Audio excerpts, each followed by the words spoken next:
नमस्कार, मी विशाल परदेशी. महाराष्ट्र अनलिमिटेड या बुलेटिनमध्ये आपलं सगळ्यांचं स्वागत. मंडळी, आपण जाणून घेणार आहोत राज्यातल्या आणि देशातल्या महत्त्वाच्या घडामोडी.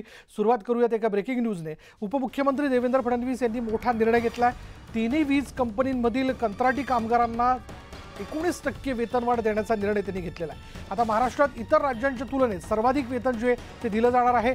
मार्च 2024 पासून ही वाढ लागू होणार आहे. पहिली पगार वाढ सुद्धा देवेंद्र फडणवीस मुख्यमंत्री असतानाच झाली होती. आरोग्यासाठी महात्मा फुले जन आरोग्य योजनेत टॉपअप करून वेगळी योजना तयार करण्यात आली होती. अधिक तपशील आपण जाणून घेणार आहोत. आमचे प्रतिनिधी तुषार उपनवर आपल्याबरोबर आहेत. तुषार, या निर्णयाबद्दल काय माहिती आहे? विशाल, खूप महत्वपूर्ण असा निर्णय आहे, कारण की पहिली पगारवाढ ही देखील देवेंद्र फडणवीस असताना झाली होती. पगारवाढ व्हावी ही तिन्ही वीज कंपन्यातल्या कंत्राटी कामगारांची गेल्या अनेक दिवसांपासून मागणी होती.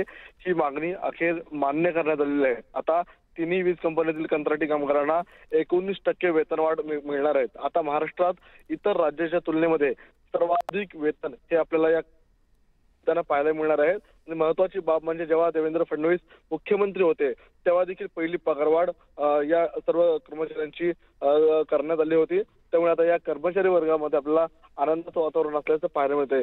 या बैठकीला सुधीर मुनगंटीवार, चंद्रशेखर बावनकुळे, आशिष देशमुख आणि धनंजय मुंडे हे सर्व प्रमुख नेते उपस्थित असल्याचं पाहायला मिळत होतं. कारण की हे कंत्राटी कर्मचारी गेल्या अनेक दिवसांपासून पगारवाढी संदर्भामध्ये उपमुख्यमंत्री देवेंद्र फडणवीस यांना निवेदनाद्वारे किंवा प्रत्यक्ष भेटून आपल्याला त्यांची मागणी मांडताना पाहायला मिळत होते. मात्र आज प्रत्यक्ष देवेंद्र फडणवीसांनी त्यांची मागणी पूर्ण केल्याचं पाहायला मिळतंय आणि आजपासून त्यांना 19% वेतनवाढ मिळणार आहे. त्यामुळे तिन्ही ज्या वीज कंपन्या आहेत त्या तिन्ही वीज कंपन्यांमध्ये आपल्याला आता या कंत्राटी कर्मचाऱ्यांची पगारवाढ होताना पाहायला मिळणार आहे. त्यामुळे आता या कर्मचारी वर्गामध्ये आपल्याला आनंदाचं वातावरण असल्याचं पाहायला मिळत आहे. धन्यवाद तुषार या सगळ्या तपशिलाबद्दल.